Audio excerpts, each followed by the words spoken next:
All right, here we are, brother. Matt, it's great to see you. Great to see you too, Keith. We've been talking about doing this for some time, and we're finally here. I'm really excited for this conversation. We're going to talk about consciousness being primary. Let's jump into it. Great, great. We want to talk a little bit about just where we're coming from. I've been studying this for, a pretty long time, in different ways. But I don't want to drag on my credentials. So let's just jump into it. Well, if people could see your book collection, they would know a thing or two to share. Independent scholar. To have a this is interesting, I think. To have a master's, to have an MA, what that actually means is to be a master of the liberal arts. Mm-hmm. But that's not really what it means anymore. Like someone that has an MA is not necessarily a master of the liberal arts. They may not even know what the liberal arts are. Mm-hmm. But that's a whole nother topic. Well, you're qualified. So, let's go. Yeah. So the thing that I thought would be interesting to think about right from the beginning is this idea that's in the Kybalion, that short book of Hermetic philosophy that you can listen to on YouTube. And the first principle that they say is the law of mentalism, and meaning that the universe is consciousness, or consciousness is primary. And so that's it's an easy thing to say, but what do we really mean? Our normal experience of the world, our normal belief about the world, the way that our culture works and the way that we interact with others is basically materialism. And I don't mean materialism in the sense of like, you want a lot of stuff, but philosophical materialism, right? The belief that matter is the primary thing of the universe and is the first thing of the universe. And out of matter comes life and consciousness, our ability to think and be aware of the world is derived from matter. Mm-hmm. And that idea is even the basis of modern science. But it's a mistake. And it's not a mistake. To understand that it's a mistake is not something that you have to believe. It's not you have to believe in God to see that this is a mistake. This is a mistake from our own experience. So if you follow some of the people that are thinking about this stuff, they'll, their idea is like consciousness is a problem. We don't know how matter comes out of consciousness. And they even talk about the hard problem of consciousness. But consciousness is not a problem, actually. We are all conscious. And one way of testing this from your own experience is just, are you aware right now? Right? You could just say, am I aware? Just ask yourself the question and see what happens, right? So when you ask yourself, am I aware? What's the experience? Right? What do you think, Matt? Like when I say to you, are you aware? What do you say? I think that I am aware. I'm aware, right?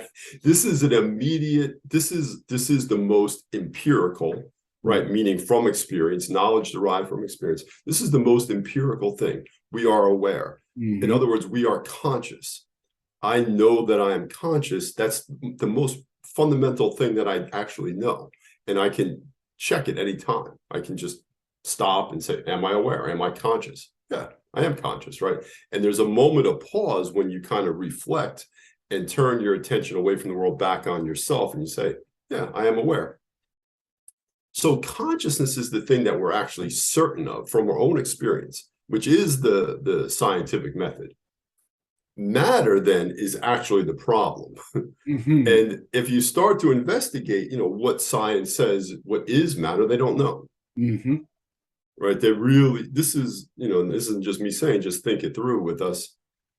They used to think the atom was the fundamental basis of matter. Right? So they kind of broke it down to the smallest thing, and then they split the atom, and then there's the atom can be broken down, and now there's strings and particles and string theory and all this stuff, right? And so they actually don't know they keep what looking matter for the is. They keep looking for it. particle.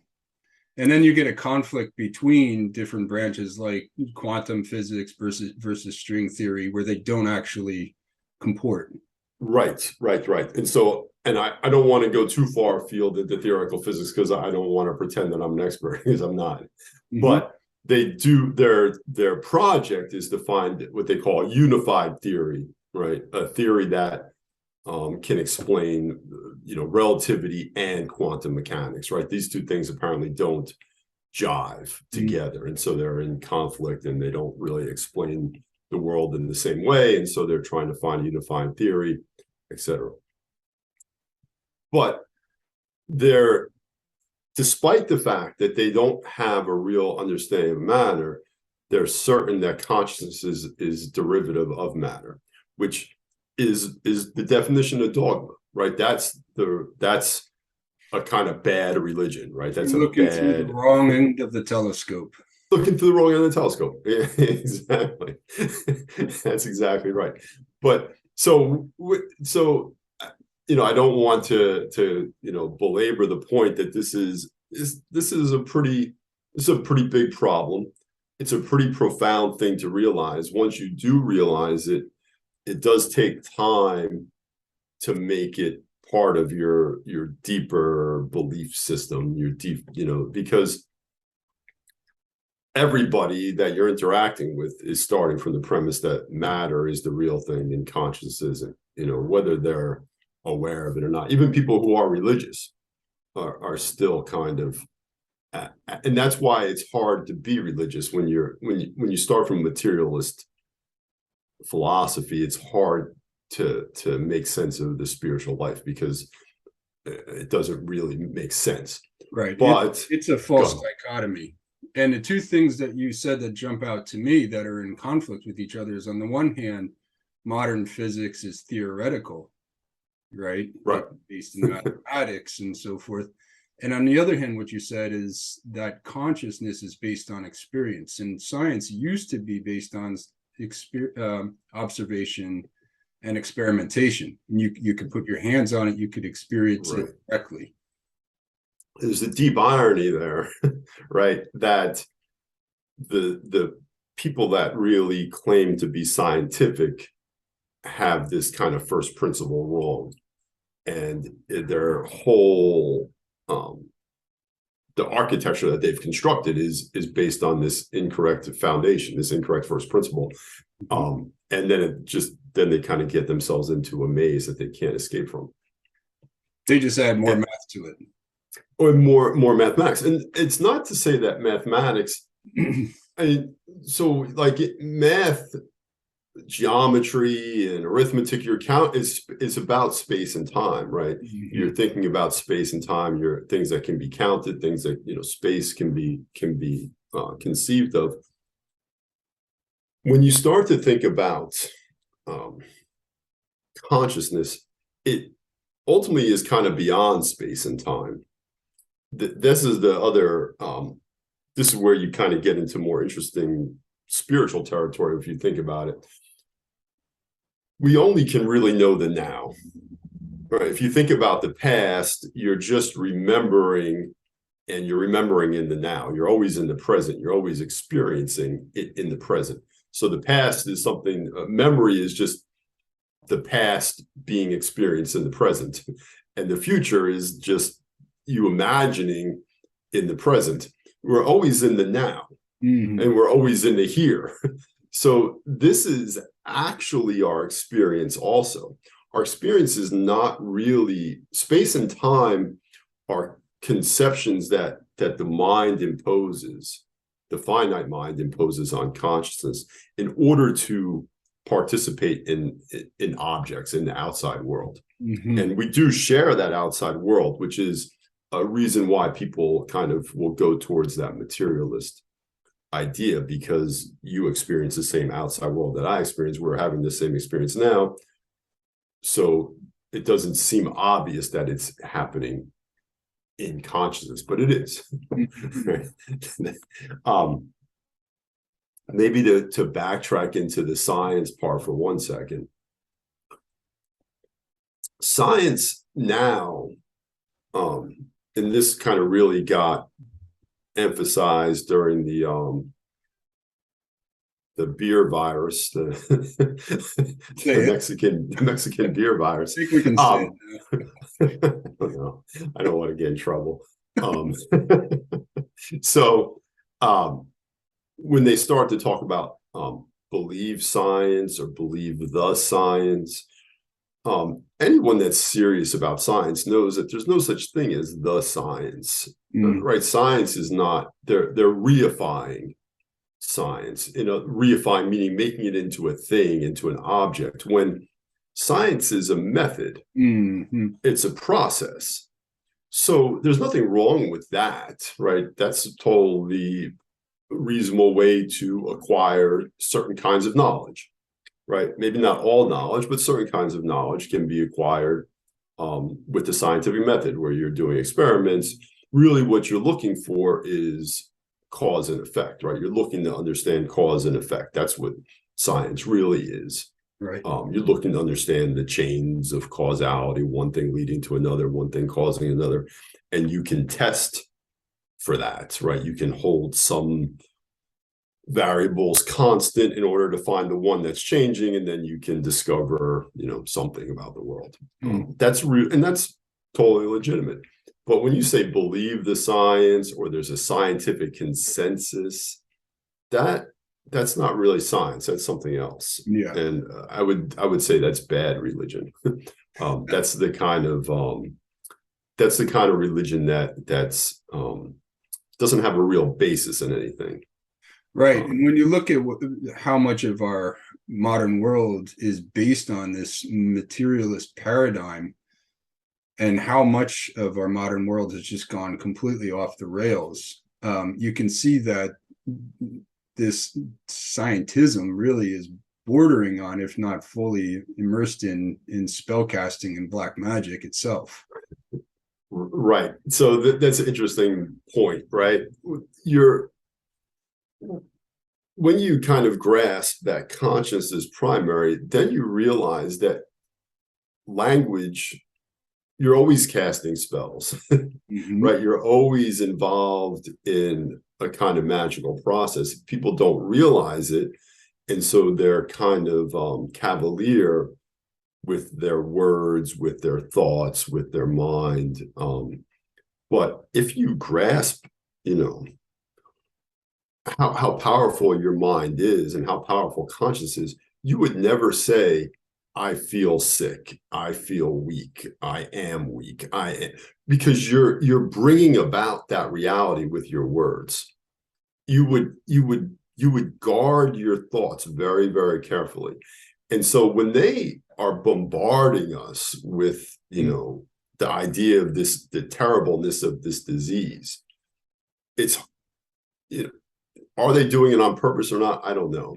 But it is, as you say, a kind of black magic, because they are putting a spell on people. They're creating a discourse that people are taking up in their own minds of fear and sickness and worry and anxiety. And you can see it, in the masked up faces, with the gloves and the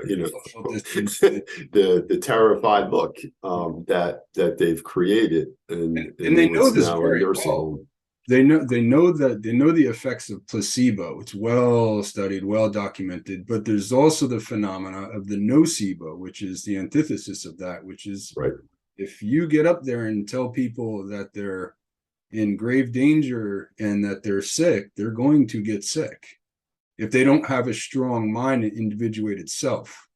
Right. This is I think the placebo and the nocebo effects are really important things to understand, right? Once you understand the placebo effect, right, which basically just is saying that your belief is as powerful, according to science, right?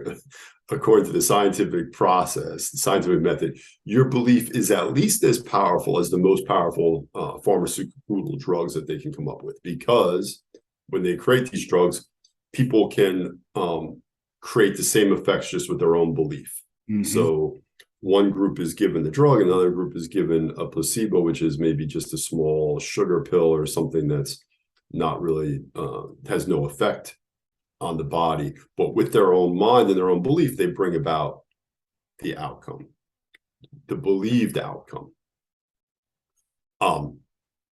So that, knowing that, one of the my mentors, Mark Stavish, talked about this. I think he said he got it from his uncle. But if you're going to take medicine, if you're going to follow some course of action, you should believe in it with all your might, right? You should believe that it's going to work, because your belief has a big part in making it work, right? And once you understand that, you can just have your the water in your refrigerator have the label healthy water, and just drinking that is going to have an effect, as long as you're not going against that. You're believing, you're putting your energy behind that. The nocebo thing is really important also, right?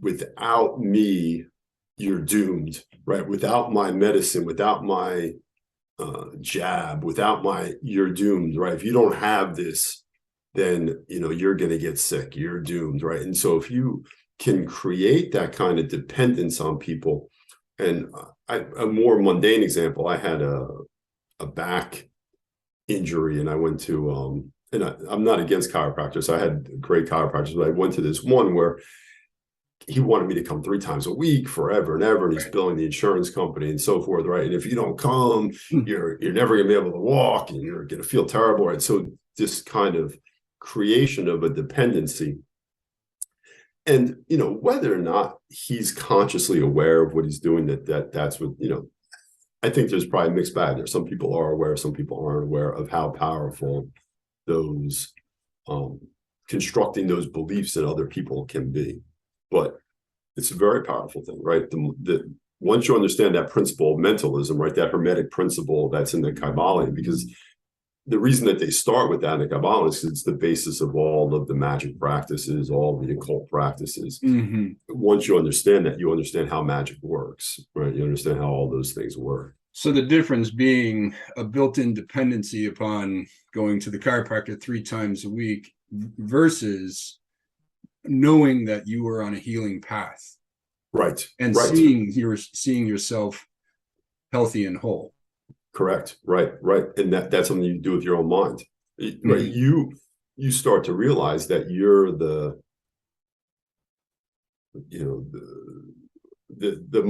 body is the temple of the Holy Spirit, right? So your mind, right, is your own domain. You're the king in this domain, and if you allow enemies in there in the terms of negative thoughts or negative beliefs, right, you're just allowing enemies into your domain, and there's no reason to have them there, right? There's no reason to allow them into your mind.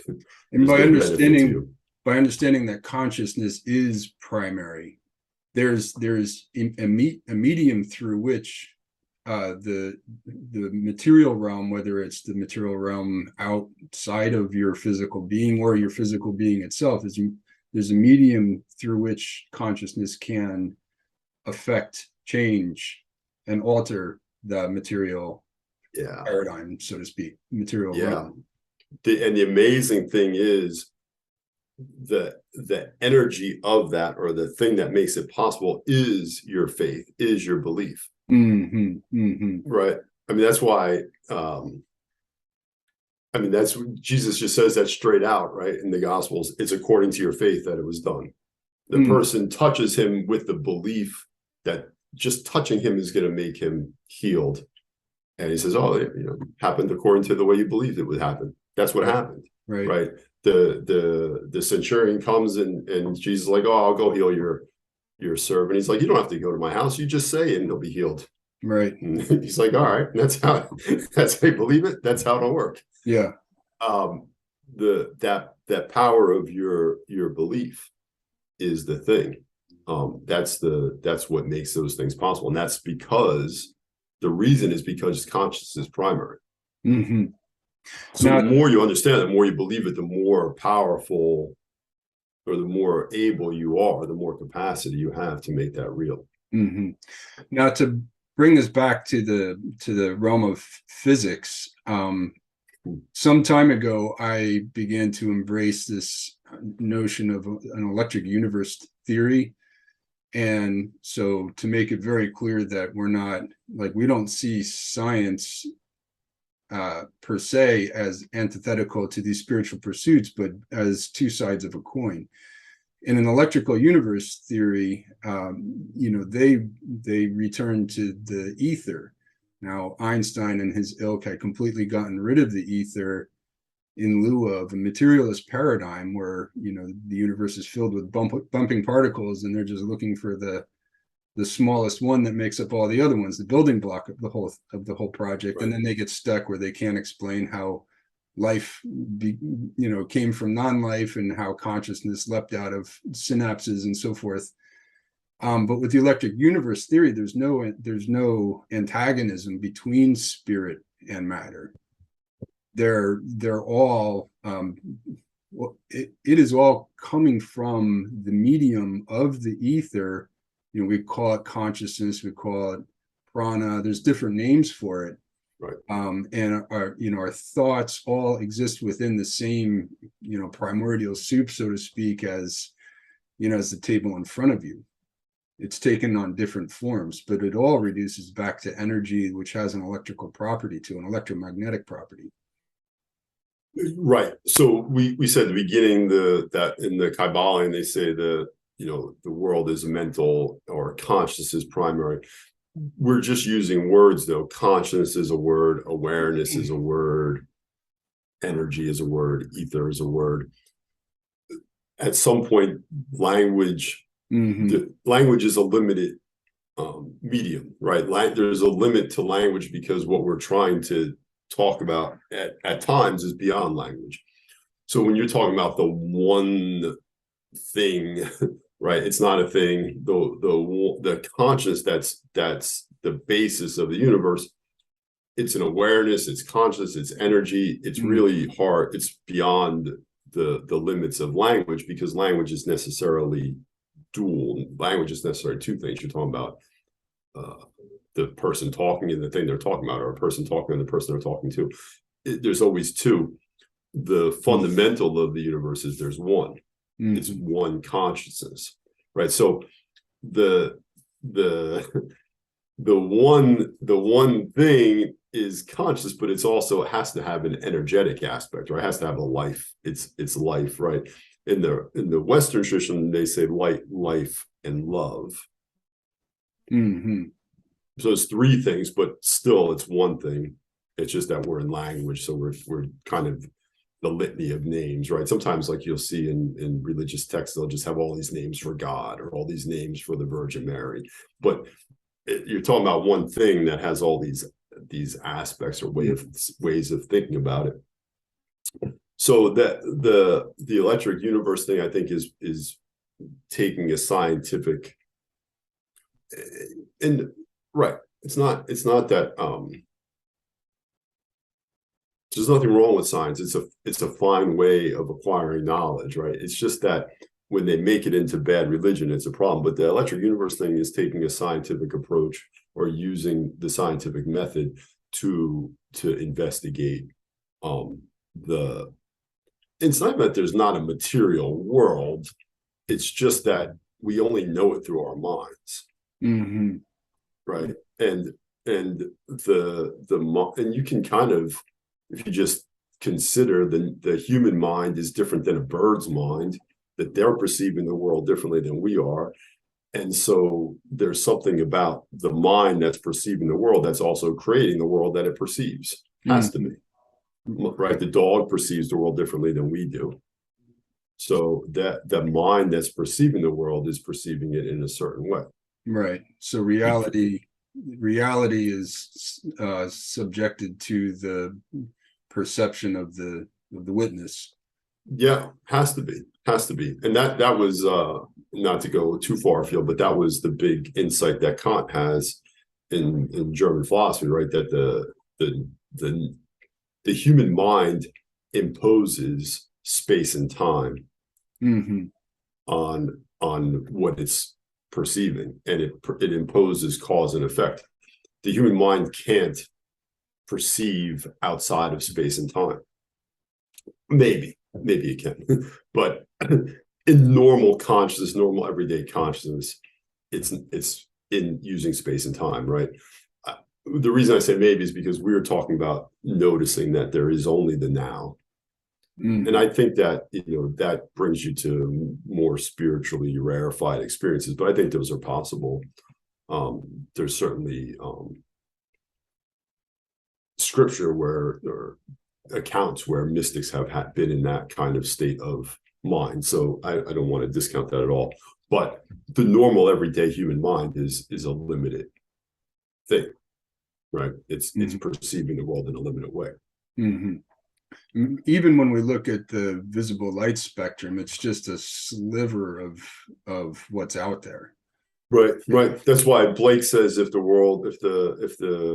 perceptions were cleansed, the world would appear. The doors of perception were cleansed, the world would appear as it truly is, infinite. Right. That's the William Blake quote where the doors got their name from.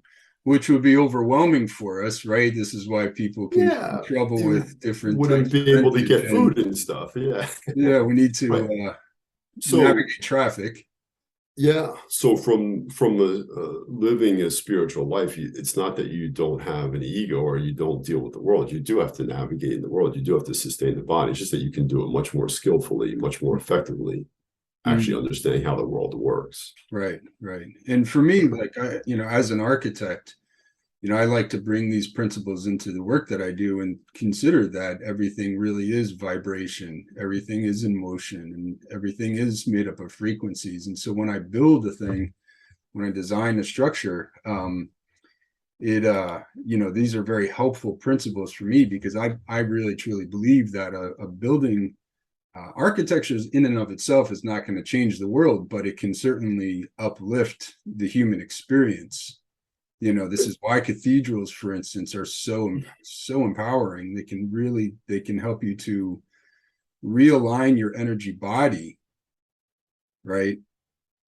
And through the thoughtful placement of physical elements. I think that you're exactly right there, and that architecture may not change the world, but it certainly changes our experience of the world. Right. And it can uplift us or make us feel awful. Because it's the space that we live in. And I think, like you say, an architect that's aware of higher principles is going to be a better architect. It's going to create more beauty in the world, right? Things that actually uplift human beings. It certainly seems like is it an architect that designs a strip mall? I don't even know who designs like a strip mall, but the purpose almost seems anti-human, right? It's such a materialist, efficient, I guess, but efficient so narrowly conceived, like what it means to be efficient. Like, why would you create such an ugly space for other human beings? It's hard to. It's this ugly term in the profession called value engineering.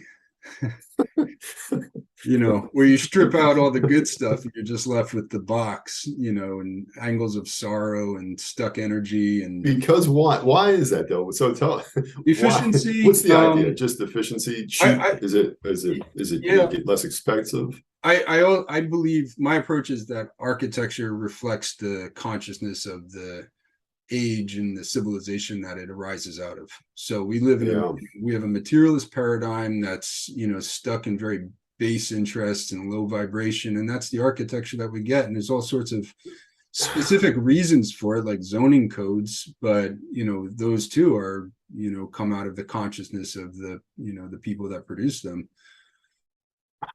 So when you say something like zoning codes like that, it becomes like it seems daunting for a moment, because then you're like, it is every aspect of the society is organized towards ugliness. That's right. And yes, towards low vibration, towards consumption, rather than you know, just consumption, right? self-empowerment, Right, self-improvement. right. Because when you have a materialist paradigm, you're still confronted with the kind of basic human desire to be happy, but you've imposed now this idea that happiness is going to be achieved through increased consumption, Right. and maybe pleasure seeking. Yeah, Right. manufacturing desire, right. keeping people Yeah. in that state of Yeah. desire. But that actually Suffering. just produces suffering. Correct. That just produces suffering, because what you want is happiness that's not dependent on the conditions. So of course we want to have nice conditions, but when you think that you're going to get happiness from consuming more stuff or chasing pleasure, you're making a mistake. You're making a very fundamental mistake. Right. And there again, that's the antithesis of the individuated self, of knowing thyself, of lifting up your own vibration. Right. So that would be what we would want architecture or society in general would be, to be promoting that. Mm-hmm. Right. And that's certainly what, like, even the ancient the Greeks were into, right? You look at like the Parthenon or something, like these buildings are designed to uplift, mm-hmm. to remind people, or like you said, the cathedrals, you go there and it's easy to feel the presence of God in a cathedral. Right. There's a reason why it's called sacred geometry, and these right. buildings are right. organized on the same principles that nature is, built upon. Yeah. And so that's it's but I don't want to be daunted by the difficulty of the task, right? Because when I think that there's definitely the solution. I think I don't even really want to talk in terms of solutions, but the solution, if I I don't would be to begin with yourself, mm-hmm. and the space that you have control over, right? And then kind of mm-hmm. spread from there and build from there. And so, to go back kind of to what we were talking about at the beginning, the idea of consciousness, the more you can dwell in that kind of limitless consciousness that is your true nature, right? That is the true nature of the universe, the better off you'll be. And it's not as hard as, on one hand it is hard and something you have to work at. On the other hand, it's very simple. Mm-hmm. So, like Jesus says, the kingdom of heaven is within you. That's the most profound thing he says, but people kind of get, spun out about other things. But then what does that mean, right? It just means that the I, when you say I, that's the primordial awareness. That I is never changing. Your I is my I, like they say, like Bob Marley says, Rastafarianism, I and I. There's only one I. There's only one awareness. And the more you can realize that and kind of be that unlimited. That's why when you say I or I am, right, that's the name of God in the Bible, I am. That's what Jesus keeps saying, I am. The mistake is to say I am sick, I am weak, I am tired, to limit it in some way. You're but instead spellcasting yourself and blaspheming, right? Yeah. Even the sacred temple. Right. Yeah.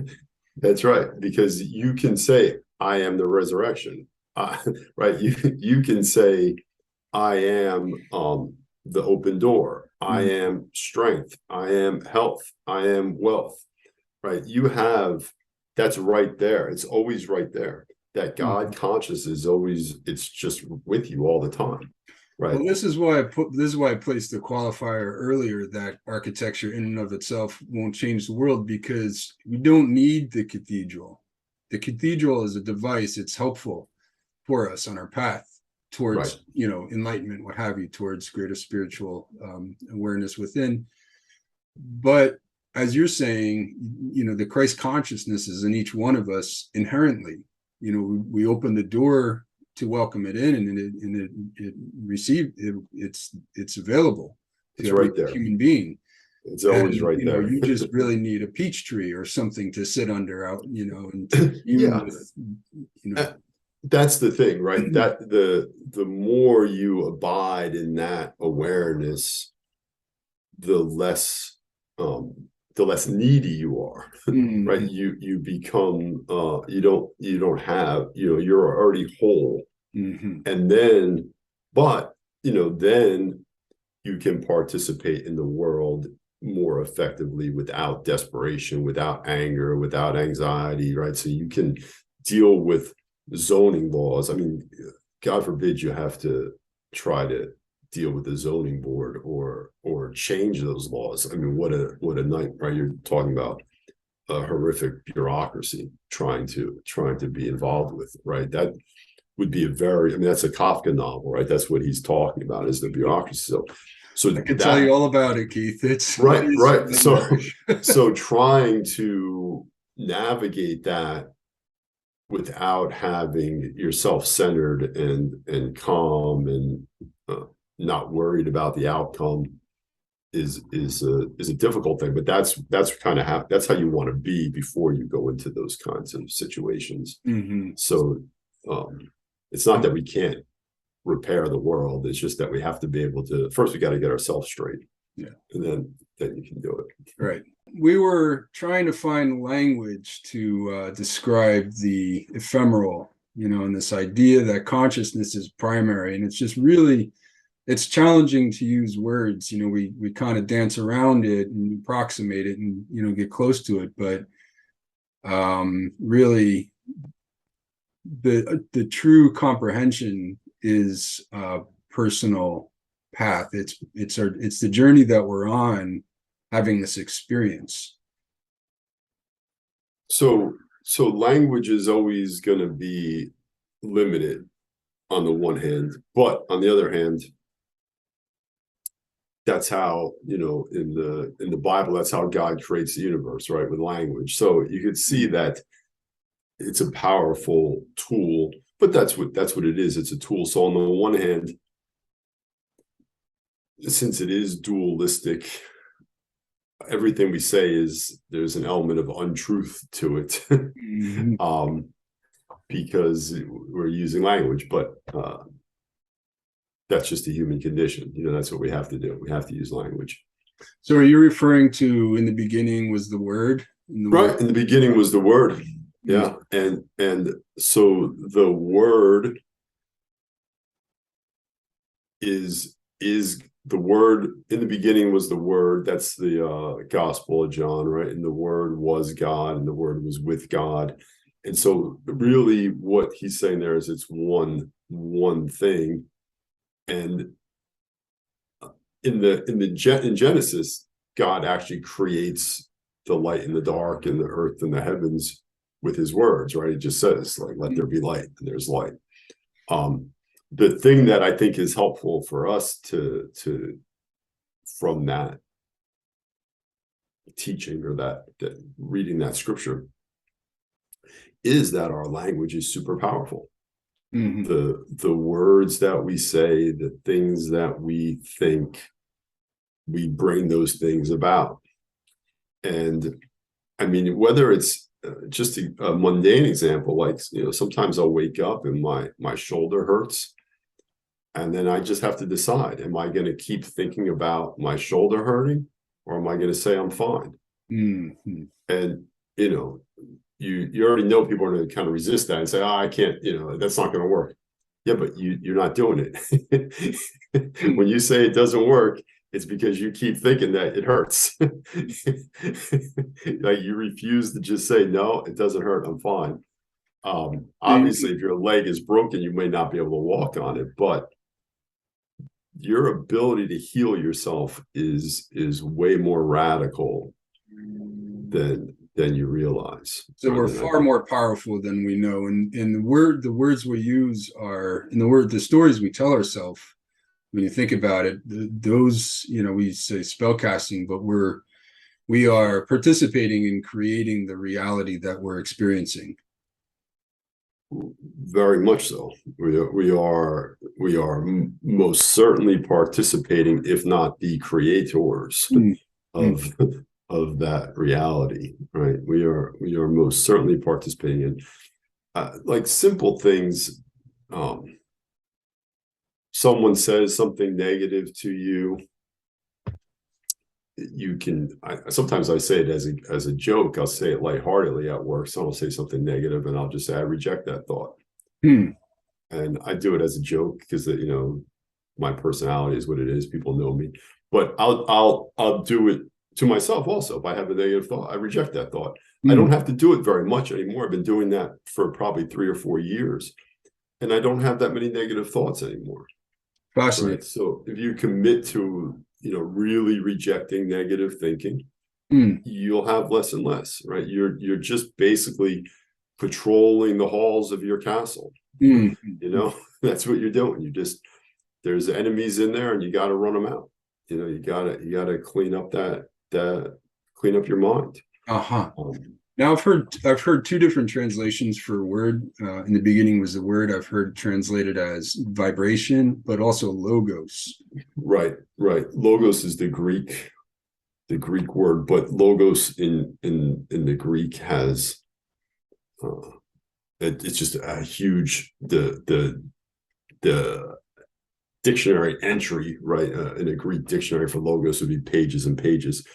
Reason, rationality, language, right? Just it's a big, really it's order. I think that's like an organizing principle. An organizing principle, ordering the chaos, right? And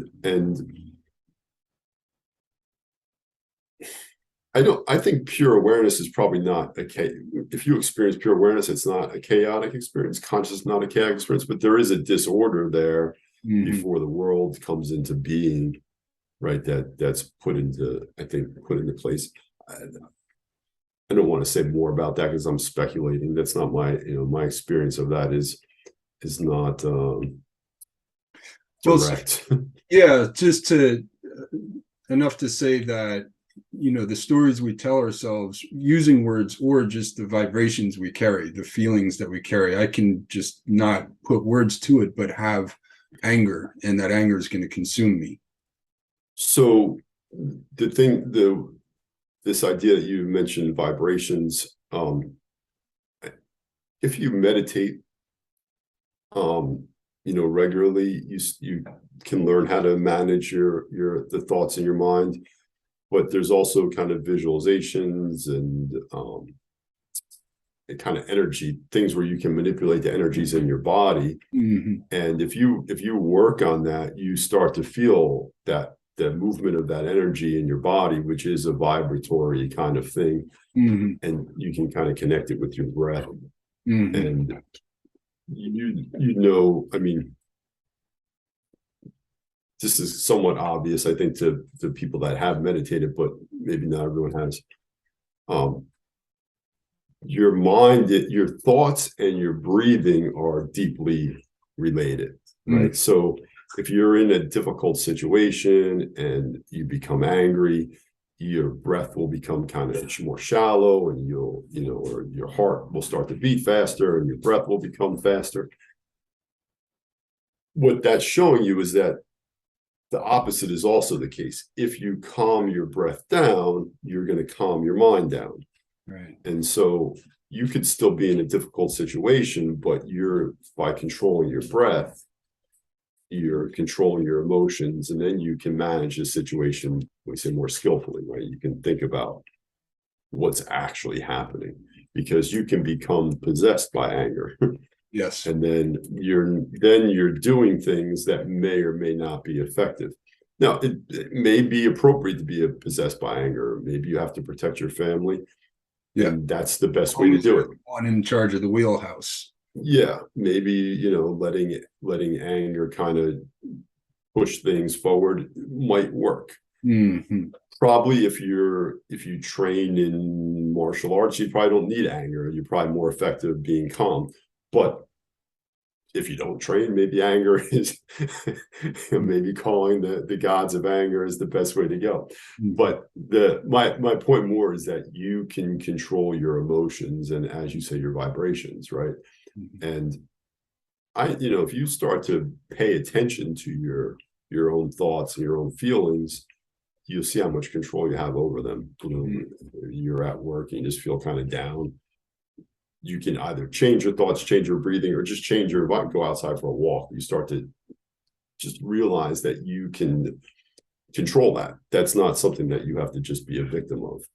So all of these practices put together are based on direct experience. And we started out saying that science used to be based on observation and experimentation. So by returning to that construct, science, the pursuit of science, and also the pursuit of spiritual awareness, operate really under the same set of principles. Correct. I think that's correct. I mean, if